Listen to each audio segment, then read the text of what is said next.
दीवाना बनावेलू।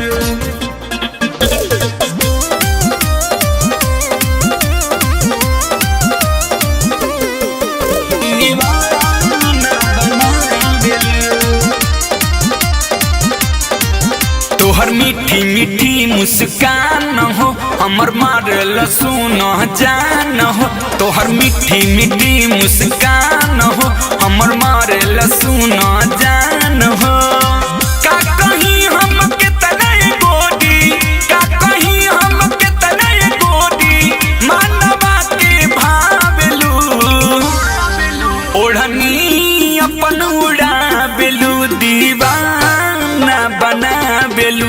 ओढ़नी अपन उड़ावेलू दीवाना बनावेलू।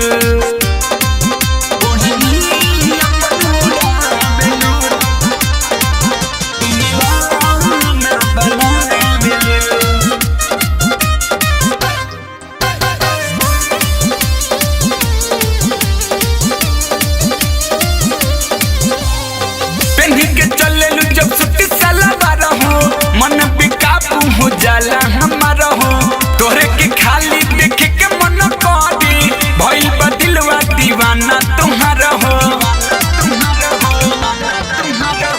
पहने के चलेलू जब सूट सलवार हो मन बेकाबू हो जाला हमारा हो। तोहरे के खाली देखे के मन करी भइल बा दिलवा दीवाना तुम्हारा हो। सुतिले जब हम रतिया में गोरी, सुतिले जब हम रतिया में सपना में आवेलू।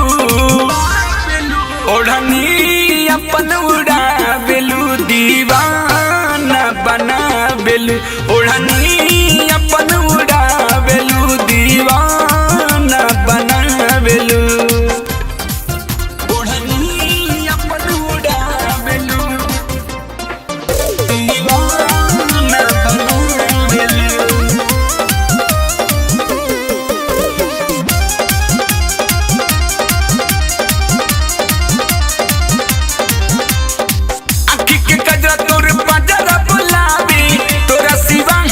कुछो न भावे छुके गाल बाल तोहर ये गोरी मन सुनो हमर ललचावे।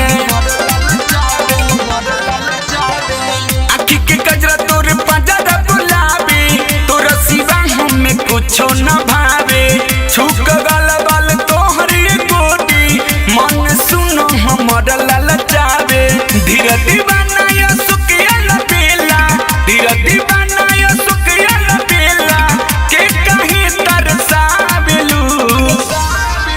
ओढ़नी अपन उड़ावेलू दीवाना बनावेलू। ओढ़नी